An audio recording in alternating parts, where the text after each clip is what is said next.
recipients of that violence and we are first asked to condemn violence, I find that there's a sense of hypocrisy in those questions when our suffering is not being recognized.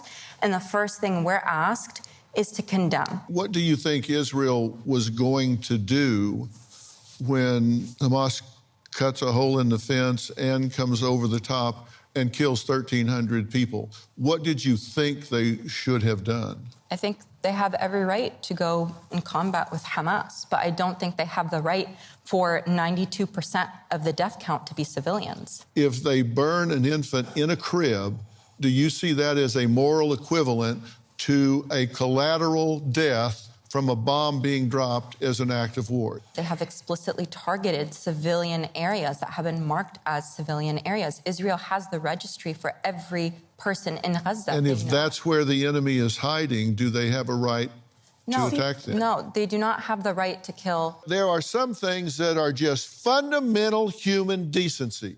And when I ask you if what happened on October 7th is something you condemn, and you say, well, you have to look at that by looking at hundreds of years of conflict. No, you don't.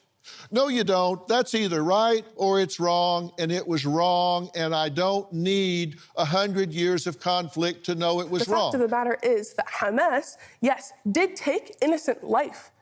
Why did Hamas take away innocent life? Why was Hamas platformed? Why was Hamas funded? Why is Hamas empowered to take away innocent life? Let me tell you something. When somebody comes over a fence and goes into someone's house and burns their infant in its crib, I don't give a damn why they did it. It's wrong.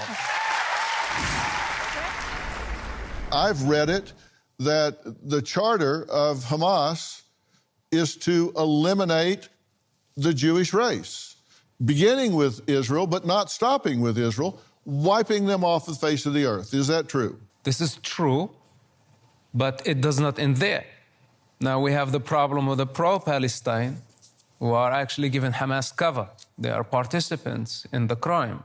In fact, since October 7, I personally don't differentiate between Hamas and what's so-called Palestinians. Because actually there is no Palestinians.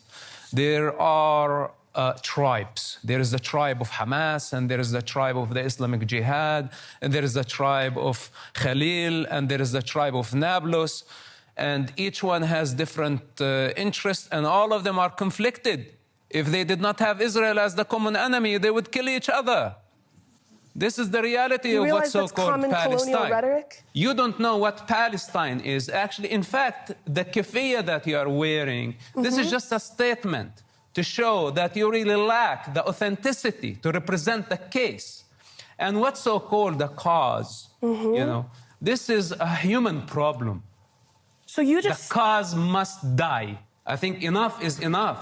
And now it's proven, and you are helping Hamas to prove it to the world, that Palestine depends on the destruction of the state of Israel. And this is not acceptable, and we are not going to agree to it. And I tell you something, for the next 10 or 20 years, the Palestinian people will pay the bill that Hamas is caused today, and most likely in blood. To you, Hamas and Palestinians are the same, they're one and the same? After October 7, yes, there is no difference. Really? The vast majority of the Palestinian people support Hamas. Really? This is a fact.